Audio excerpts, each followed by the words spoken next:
मैं धर्मेंद्र आचार्य इस YouTube channel पर आप लोगों का स्वागत करता हूं।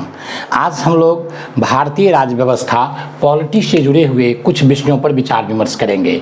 तो आज मुख्य रूप से भारतीय संविधान का परिचय इस पर हम लोग विचार विमर्श करेंगे और एक दो वीडियो में भारतीय संविधान को देखने और समझने की कोशिश करेंगे। सबसे पहले तो आज हम लोग यही देख लें कि भारतीय संविधान में संविधान किसे कहते हैं। किसी भी देश में ये संविधान एक आधुनिक राजनीति से संबंधित शब्दावली है और किसी भी देश के संविधान को अगर देखें तो यह जन आकांक्षाओं का कानूनी दस्तावेज होता है। जन आकांक्षाओं का, तो जन आकांक्षाओं से मतलब यह है कि किसी भी देश में जो पहले राजतंत्रात्मक व्यवस्था थे या अगर वह देश किसी अन्य के द्वारा गुलाम बना लिए गए थे, जैसे भारत अंग्रेजों का गुलाम था, जैसे अमेरिका अंग्रेजों का गुलाम था, फ्रांस में राजतंत्रात्मक व्यवस्था थे और वहाँ क्रांति हुई, दक्षिण अफ्रीका में अंग्रेजों की सत्ता थी। तो इस तरह से हम देखते हैं पूर्ववर्ती सत्ता, जो शोषक सत्ता थे, जो सरकार भ्रष्ट सरकार थे, जो विकास की प्रक्रिया को अवरुद्ध करके और अपने देश की स्थिति को सुदृढ़ करना चाहते थे, उसके विरुद्ध जो आंदोलन हुए, जो क्रांति हुई और जो उस तरह के विद्रोह हुए, उन विद्रोहियों की जो आकांक्षा थी कि अगर अपनी सत्ता स्थापित होगी तो उस सत्ता के ये मूलभूत विशेषताएं होंगी, उन्हीं मूलभूत विशेषताओं को संविधान में स्थान दिया गया है। तो जन आकांक्षाओं का कानूनी दस्तावेज जिन बातों को लेकर के, जिन मूल्यबोधों को लेकर के, जिन विचारों को लेकर के, जिस राजनीतिक और प्रशासनिक ढांचा के विचार को लेकर के हमारे स्वतंत्रता सेनानी लड़ाई लड़े थे अंग्रेजों के विरुद्ध है, उन्हीं बातों को संविधान सभा के द्वारा संविधान में कोडिफाई कर दिया गया, कानूनी रूप देने की कोशिश की गई। तो यह है जन आकांक्षाओं का कानूनी दस्तावेज होता है। संविधान किसी देश के कानून अथवा विधि का मौलिक दस्तावेज होता है। किसी भी देश को चलाने के लिए, राजनीतिक और प्रशासनिक व्यवस्था को व्यवस्थित रूप से आगे बढ़ाने के लिए, सुशासन स्थापित करने के लिए कई कानूनों की आवश्यकता होती है, बल्कि सैकड़ों हजारों विधियों की आवश्यकता होती है। तो उन विधियों का आधार क्या होगा, किन बातों को लेकर के वो विधि बनाए जाएंगे, उन्हीं बातों को संविधान में स्थान दिया जाता है। तो यह किसी भी देश के विधि या कानून का मौलिक दस्तावेज है, जिसमें कुछ विधि, जैसे भारतीय संविधान में देखें तो 395 अनुच्छेद हैं जिसमें मौलिक विधियों को संकलित किया गया है और फिर उसके आधार पर कई लगभग हजारों कानून हमारे यहाँ चल रहे हैं। और अगला यह बुनियादी सिद्धांतों का मूलभूत संवैधानिक प्रलेख होता है। बुनियादी सिद्धांतों किस प्रकार के, तो राजनीतिक, सामाजिक, आर्थिक और विशेष करके प्रशासनिक। तो राजनीतिक और प्रशासनिक जो मूल्यबोध हैं हमारे, जो हमारे बुनियादी सिद्धांत हैं, कि किस तरह की व्यवस्था को हम आगे बढ़ाएंगे। तो लोकतांत्रिक व्यवस्था, गणतांत्रिक व्यवस्था, उसके बाद हम देखते हैं स्वतंत्रता, समानता, भ्रातृत्व आदि को ज़्यादा महत्व दिया जाएगा। तो उन चीज़ों को यहाँ पर लिखा गया है। अब इन संविधानों में देखें तो रहते क्या हैं, किन बातों की जिक्र है, किन बातों का उल्लेख है। तो सबसे पहले सरकार क्या करेगी, सरकार क्या करेगी, इन बातों को संविधान के भिन्न भिन्न अनुच्छेदों में रखा गया है। दूसरा, सरकार क्या नहीं करेगी, क्योंकि सत्ता बहुत शक्तिशाली होती है, सरकार बहुत शक्तिशाली हो जाती है तो उनकी सीमा बताई गई है कि आप ये नहीं करेंगे। सरकार के कई संस्थाएं हैं, कई अंग हैं, तो कौन अंग क्या, विधायिका क्या करेगी, कार्यपालिका क्या करेगी, न्यायपालिका क्या करेगी, न्यायपालिका क्या क्या नहीं कर सकती है, नहीं करना चाहिए उन्हें, कार्यपालिका को क्या नहीं करना चाहिए, तो सरकार क्या करेगी और सरकार क्या नहीं करेगी, इन बातों की चर्चा हमारे संविधान में होते हैं। संविधान में और देखें तो सरकार के विभिन्न अंगों के बीच शक्तियों का वितरण होता है। विभिन्न अंगों की बात करें तो सबसे पहला तो यही है कि केंद्र सरकार और राज्य सरकार। तो इनके बीच में शक्तियों का विभाजन कि केंद्र की शक्ति कहाँ तक है और कहाँ के बाद लक्ष्मण रेखा की बात आ जाएगी, राज्य सरकार काम करेगी। दूसरी तरफ हम देखते हैं कि विभिन्न संस्थाएं, अब चुनाव आयोग हैं, हम देखते हैं कि वित्त आयोग हैं, इस तरह से बहुत सारी संस्थाएं हैं, विधायिका हैं, कार्यपालिका हैं, न्यायपालिका हैं। तो उन सब की अपनी एक सीमा है और उनके बीच में जो शक्तियों का विभाजन है उस बात को यहाँ पर रखा गया है कि किस प्रकार से शक्तियों का वितरण किया जाएगा। अगली बात कि यह देश के राजनीतिक व्यवस्था की ढांचा को निर्धारित करता है कि किस प्रकार की शासन सत्ता होगी। तो जैसे हम देखते हैं कि हमारे यहाँ लोकतांत्रिक शासन होंगे, गणतांत्रिक शासन होंगे, स्वयं प्रभु सरकार होगी, यहाँ पर संघीय ढांचा होगी, फिर उसके बाद पूरे प्रशासनिक व्यवस्था के एक मोटी रूपरेखा आप संविधान में देख सकते हैं। एक राजनीतिक ढांचा इसमें रहेगा जिसमें जनता को किस तरह से शासित किया जाए और वो शासन जो है वो सुशासन की स्थिति में को पैदा करे, वह विकास की प्रक्रिया को तीव्र गति से आगे बढ़ाए। इस तरह की व्यवस्था संविधान में की जाती है। और संविधान में एक और बात होती है कि सरकार के विभिन्न संस्थाओं को उनकी वैधानिकता का यह परम कसौटी है, यह सर्वोच्च कसौटी है कि आप शासन ठीक से कर रहे हैं कि नहीं, आप वजूद में हैं। इसको कहाँ से नापा जाएगा, कहाँ से इसको कसा जाएगा, तो इसको संविधान से ही कसा जाएगा। तो किसी भी सरकारी संस्था या किसी भी व्यवस्था को संविधान के कसौटी पर कस करके देखे जाएंगे। अगर वे खरा उतरते हैं तो सही हैं और नहीं तो उनको वहाँ पर सुधार की आवश्यकता है या उसे समाप्त कर दी जाएगी। तो अब आते हैं जहाँ से प्रश्न पूछे जाते हैं। प्रश्न के दृष्टिकोण से देखें तो संविधान के परिचय से आपको कई प्रश्न पूछे जाते हैं। सबसे पहली बात कि संविधान को बनाया किसने। तो इससे पहले के जितने संविधान थे, चाहे आप राजतंत्रात्मक किसी भी देश में देख लें, तो राजाओं के द्वारा संविधान बनाया जाता था। संविधान में वैसे कानून को, मूलभूत कानूनों को कोडिफाई किया जाता है, संहिताबद्ध किया जाता है, जिसके माध्यम से शासक शासन को संचालित करते हैं। तो इससे पहले जो हमारे यहाँ संविधान बनाए गए थे, मुगलों के समय में अकबर और मुगल शासकों के द्वारा बातों को रखा गया था। उससे पहले सभी शासक अपने अपने ढंग से कानून संविधान बनाते थे। लेकिन भारत का यह पहला संविधान है जो संविधान सभा के द्वारा बनाया गया। संविधान सभा के संदर्भ में कैबिनेट मिशन में बातचीत हुई थी और कैबिनेट मिशन के तहत हमारे यहाँ एक संविधान सभा के गठन की बात को स्वीकार किया गया। और चूंकि 45-46 में भारत में चुनाव हुए थे, प्रांतीय चुनाव, और समय की कमी थी, इसलिए उन्हीं प्रांतीय चुनाव के माध्यम से उन्हीं सदस्यों के द्वारा अप्रत्यक्ष निर्वाचन के माध्यम से संविधान सभा का गठन कर दिया गया। प्रत्यक्ष निर्वाचन नहीं हो सके क्योंकि हमारे पास समय का अभाव था। और यह प्रश्न पूछे जाते हैं कि संविधान सभा का गठन प्रत्यक्ष चुनाव के इस माध्यम से हुआ या अप्रत्यक्ष चुनाव के माध्यम से। तो इस तरह से हम देखते हैं अप्रत्यक्ष इसके उत्तर हो जाएंगे। इस संविधान सभा का की पहली बैठक 9 दिसंबर 1946 ईस्वी को हुई थी।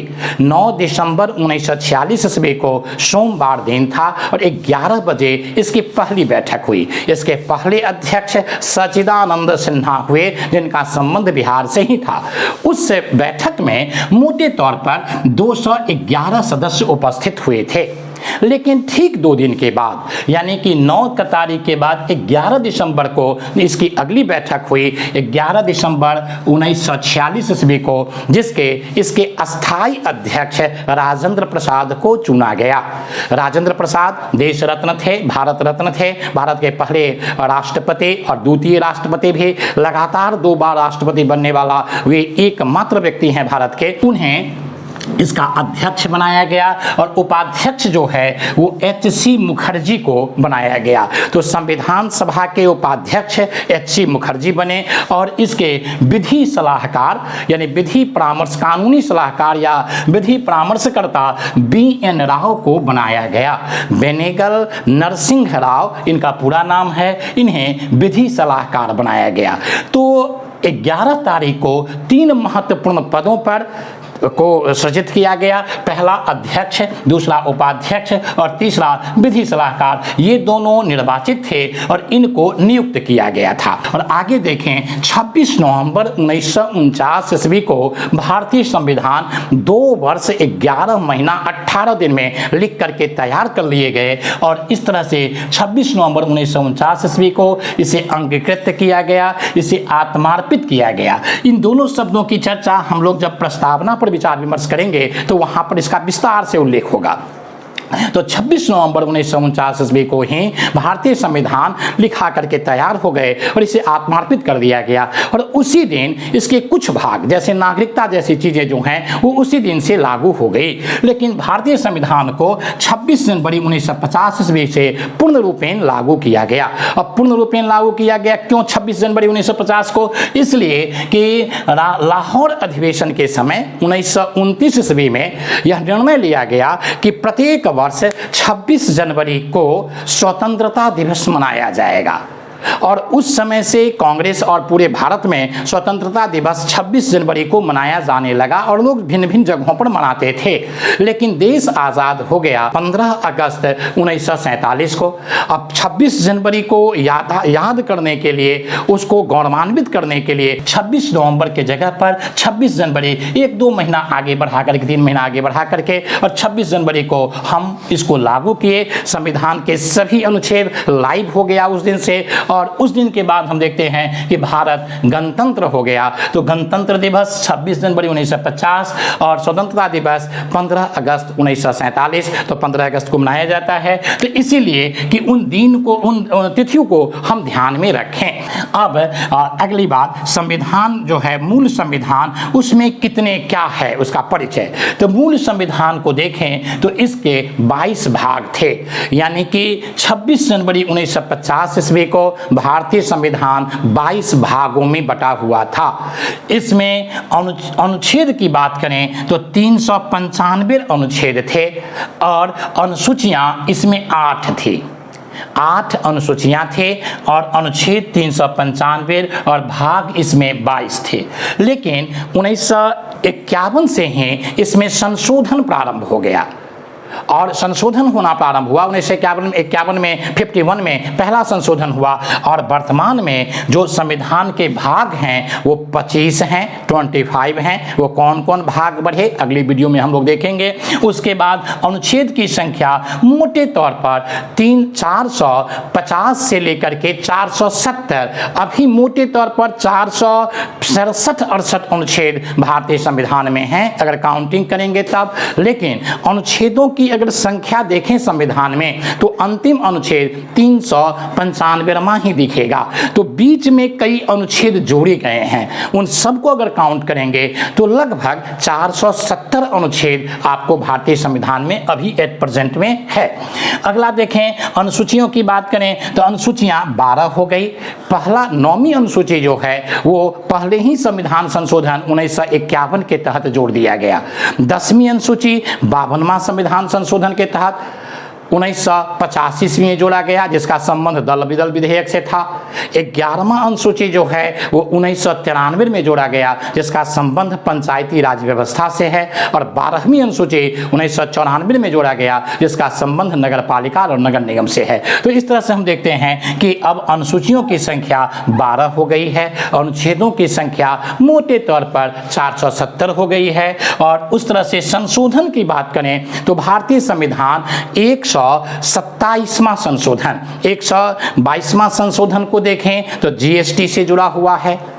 123वां संशोधन देखें तो ओबीसी आयोग से संबद्ध है। 124वां संशोधन देखें तो सवर्णों को 10% आरक्षण से जुड़ा हुआ है।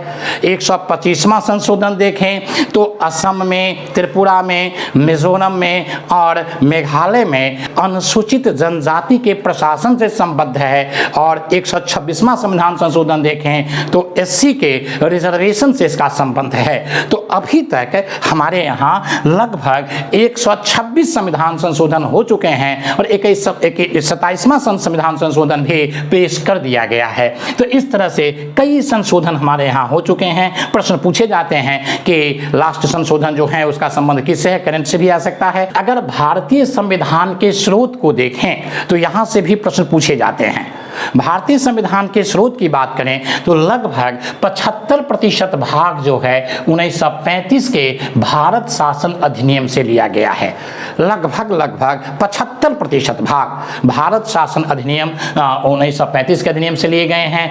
इसके अतिरिक्त और कई देश के लगभग 1 दर्जन देशों के संविधान से भारतीय संविधान में कुछ अच्छी बातें ली गई है, जिसमें सबसे अधिक ब्रिटेन के संविधान से और अमेरिका के संविधान से बातें संग्रहित की गई है, ली गई है। जैसे अगर ब्रिटेन के संविधान से बातचीत करें तो सबसे पहले एकल नागरिकता वहां से ली गई है। एकल नागरिकता की चर्चा हम लोग जब नागरिकता वाला अध्याय देखेंगे तो उसमें चर्चा करेंगे, यानी सिंगल सिटीजनशिप। हम केवल भारत के नागरिक हैं, न कि अपने अपने प्रांतों के। जैसे बिहार के नागरिक नहीं, हम बिहार के निवासी हैं और भारत के नागरिक हैं। कोई तमिलनाडु के निवासी हैं और भारत के नागरिक हैं। दूसरा हम देखते हैं विधि का शासन, रूल ऑफ लॉ। ये आपको ब्रिटेन से लिया गया। भारतीय संविधान के अनुच्छेद 14 को अगर आप देखेंगे तो उसमें रूल ऑफ लॉ स्पष्ट रूप से देखेगा, जिसको डाइसी ने विकसित किया था। अगला देखें विधि निर्माण की प्रक्रिया। विधि निर्माण की प्रक्रिया जैसे ब्रिटेन में है, ठीक उसी तरह से हल्का फुल्का संशोधन के साथ हमारे यहाँ भी उसी तरह की है। और द्विसदनात्मक व्यवस्था भारत में देखें, द्विसदनात्मक व्यवस्था लोकसभा और राज्यसभा वो वहीं से लिया गया है। संसदीय विशेषाधिकार ब्रिटेन से ही लिए गए हैं। मंत्रिमंडलीय प्रणाली ब्रिटेन से ही लिए गए हैं। एकीकृत नौकरशाही ये वहीं से लिए गए हैं। उसके बाद संसदीय प्रणाली यानी कार्यपालिका विधायिका के प्रति उत्तरदायी होती है, ये विचार भी आपको ब्रिटेन के संविधान से ही लिए गए हैं। अगली बात राष्ट्रपति की औपचारिक स्थिति अगर आप देखें तो ब्रिटेन से ली गई है। औपचारिक स्थिति का अर्थ हुआ कि सारे कार्यपालिका और अन्य प्रकार की शक्तियां राष्ट्रपति में निहित है, लेकिन उनकी जो स्थिति है वो औपचारिक है, क्योंकि बिना मंत्री परिषद के परामर्श से वे कोई भी निर्णय सामान्य रूप से नहीं ले पाएंगे। तो राष्ट्रपति की औपचारिक स्थिति यहीं से ली गई है। ब्रिटेन के संविधान से लगभग 8-9 बातें ली गई है, जिसको अलग अलग देख करके आप याद कर लेंगे या ध्यान में रखेंगे।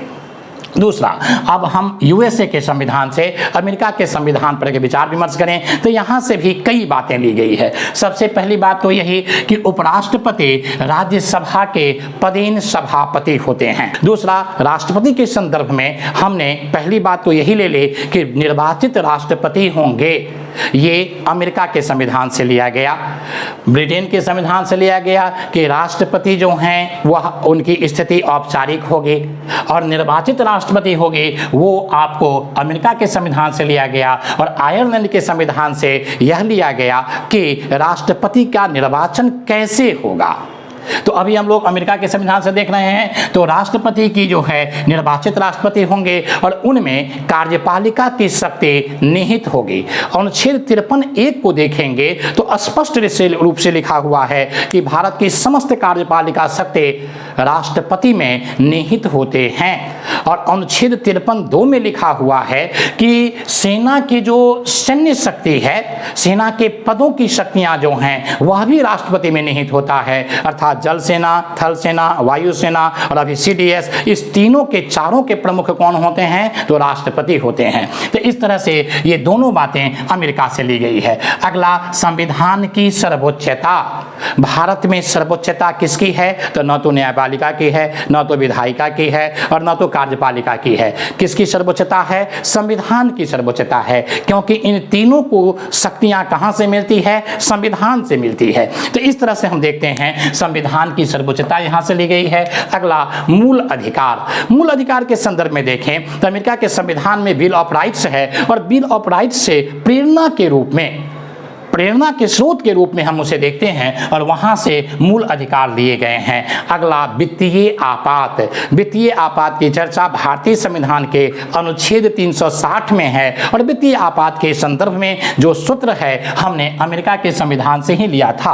अगला, राष्ट्रपति पर महाभियोग। महाभियोग के माध्यम से राष्ट्रपति को हटाया जा सकता है। इसकी चर्चा अनुच्छेद 56 में भी है और अनुच्छेद 61 में भी है। तो 61 में उसकी प्रक्रिया की चर्चा है जो हम कहां से, तो अमेरिका से लिए हैं। अगला, न्यायिक पालिका की स्वतंत्रता।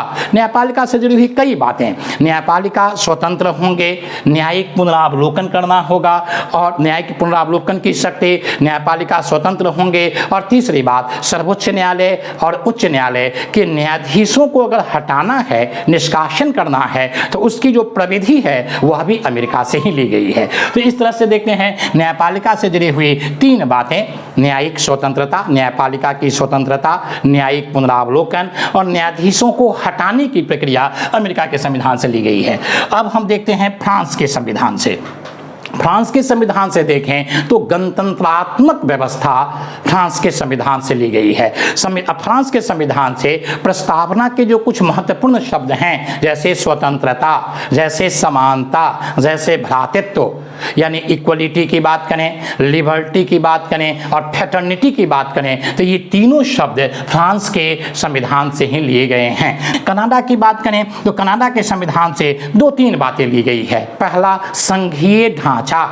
ये संघीय ढांचा की चर्चा हम लोग करेंगे। संघीय ढांचा में अमेरिका की संघीय ढांचा अलग है, हम वहां से संघीय ढांचा नहीं लिए हैं, हम कनाडा से लिए हैं। तो संघीय ढांचा और केंद्र तथा राज्य के बीच में शक्तियों का विभाजन। आप देखेंगे अनुसूची 7 जो है उसमें शक्तियों के विभाजन की बात की गई है।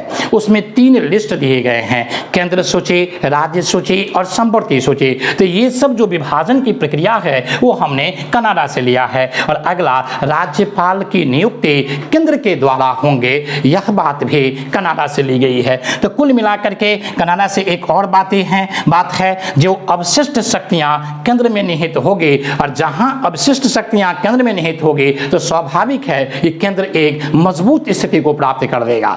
तो एक मजबूत केंद्रीय व्यवस्था में संघीय व्यवस्था बनी रहे, उस तरह के भाव कनाडा के संविधान से भारतीय संविधान में संग्रहित किया गया है। अब हम आते हैं ऑस्ट्रेलिया के संविधान। तो ऑस्ट्रेलिया के संविधान से 3 बातें। पहला, समवर्ती सूची। अभी सूची की चर्चा हम लोग कर रहे थे, राज्य सूची, केंद्र सूची और समवर्ती सूची। तो समवर्ती सूची हमने ऑस्ट्रेलिया के संविधान से लिया है। और संसदीय विशेषाधिकार हमने ब्रिटेन से भी लिया है और उसके कुछ प्रावधान हम यहाँ से संसदीय विशेषाधिकार। अगला, संसद के दोनों सदन के संयुक्त बैठक हो सकती है। जब आप अनुच्छेद 108 देखेंगे तो वहाँ पर स्पष्ट रूप से लिखा हुआ है कि निश्चित केस में कुछ बातों को छोड़ दिया जाए तो संयुक्त बैठक बुलाए जा सकते हैं। और अगला, व्यापार एवं वाणिज्यिक समागम की भी बात यहाँ पर की गई है। तो इस तरह से हम देखते हैं ऑस्ट्रेलिया के संविधान से समवर्ती सूची, उसके बाद संसद के दोनों सदन की बैठक, संसदीय विशेषाधिकार और व्यापार तथा वाणिज्य के समागम की बात यहाँ पर की गई है। अब आयरलैंड के संविधान की बात करें तो यहाँ से नीति निर्देशक तत्व लिए गए हैं। जैसा कि हम लोग जानते हैं भारतीय संविधान के भाग 4 में नीति निर्देशक तत्व की चर्चा है, बहुत विस्तार से हम लोग इसको देखेंगे। अगला, राष्ट्रपति के निर्वाचन की प्रक्रिया। जैसा हम लोगों ने चर्चा किया कि निर्वाचित राष्ट्रपति होंगे अमेरिका से और उनके निर्वाचन की प्रक्रिया जो है वह आयरलैंड के संविधान से लिए गए हैं। और राष्ट्रपति राज्यसभा में 12 सदस्यों को मनोनयन करेंगे, मनोनीत करेंगे। ये किन क्षेत्रों से होंगे, तो कला से, वो विज्ञान से, वे खेल से और समाज सेवा से जुड़े हुए लोगों को वे 12 सदस्यों को राष्ट्रपति राज्यसभा में मनोनयन करेंगे। ये आयरलैंड के संविधान से लिया गया है। सोवियत संघ के संविधान से, जिसको हम लोग अब रूस के नाम से जानते हैं, वहाँ से मूल कर्तव्य लिया गया है। और दक्षिण अफ्रीका के संविधान से 2 बातें, संविधान के संशोधन की प्रक्रिया यहाँ से ली गई है दक्षिण अफ्रीका के संविधान से, और दूसरी बात ली गई है कि राज्यसभा के सदस्यों के चुनाव के बारे में, इलेक्शन के संदर्भ में हम देखते हैं कि यहाँ से बातें ली गई है। अब जर्मनी के संविधान की बात करें तो वहाँ से आपातकालीन उपबंध लिए गए हैं और विशेष करके आपातकाल का प्रभाव मूल अधिकार पर क्या पड़ता है, उस तरह की बातें हम जर्मनी के संविधान से लिए हैं। और जापान के संविधान की बात करें तो यहाँ से कानून द्वारा स्थापित प्रक्रिया की चर्चा हम लोग जापान से किए हैं कि जो कोई भी कार्य होंगे तो कानून के द्वारा स्थापित प्रक्रिया के माध्यम से ही होंगे। तो इस तरह की बातें आपको जापान के संविधान से ली गई है। तो इस तरह से यहाँ से आपको प्रश्न पूछे जाते हैं कि ब्रिटेन के संविधान से क्या लिए गए, तो लगभग 9-10 बातें यहाँ संविधान से ली गई, अमेरिका के संविधान से 9-10 बातें ली गई है, ये फ्रांस के संविधान से 2 महत्वपूर्ण बातें, कनाडा के संविधान से 4 महत्वपूर्ण बातें, ऑस्ट्रेलिया के संविधान से 4 महत्वपूर्ण बातें। तो इस तरह से इन बातों को आप ध्यान में रखेंगे। अगर समय हो तो एक बार सुनने के बाद आप इसमें से कुछ बात को आप नोट कर देंगे, और नोट करके अगर ध्यान रखेंगे तो यहाँ से बहुत सारे प्रश्न पूछे जाते हैं, जिन प्रश्नों को आप बना सकते हैं। आप इसको लाइक कर देंगे, सब्सक्राइब कर देंगे और हो सके तो शेयर कर देंगे। बहुत बहुत धन्यवाद।